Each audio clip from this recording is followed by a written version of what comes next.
Lorsqu'elle est attaquée, Marine Le Pen peut compter sur sa garde rapprochée.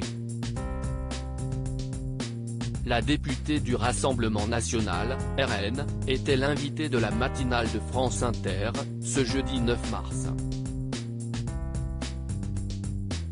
Réforme des retraites et contestation, geste déplacé d'Éric Dupond-Moretti.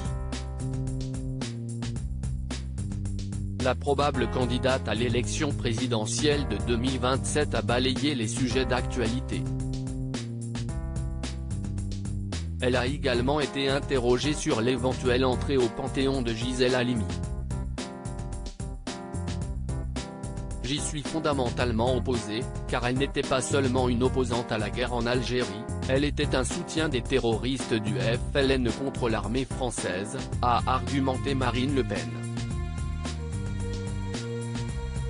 Un avis qui n'est pas partagé par la gauche française. Vive Gisèle Halimi au Panthéon, lui a rétorqué sur Twitter, Mathilde Panot, présidente du groupe LFI à l'Assemblée nationale. Et d'ajouter, quand on a eu un père comme le vôtre, qui sourire aux lèvres, a avoué avoir torturé des Algériens pendant la guerre, on ferait mieux de se taire.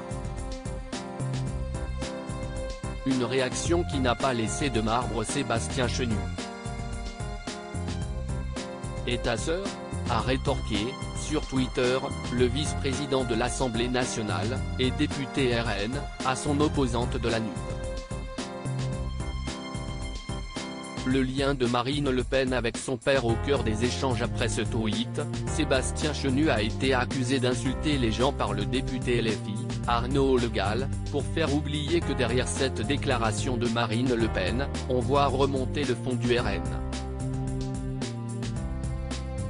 Aucune insulte, apprenez à maîtriser les subtilités de la langue française, on y gagnera tous, s'est défendu dans la foulée le député du Nord et vice-président du Rassemblement national. Le désaccord entre les deux élus s'est poursuivi tout au long de la journée de ce jeudi 9 mars, sur Twitter. Arnaud Le Gall reprochant notamment à Marine Le Pen de s'inscrire dans la continuité de son père. Un père qu'elle a viré elle-même de son mouvement. En revanche, ne voir une femme politique qu'en la rattachant au passé de son père est totalement sexiste. Et en cela on reconnaît bien LFI, n'est-ce pas ? A fini par conclure Sébastien Chenu.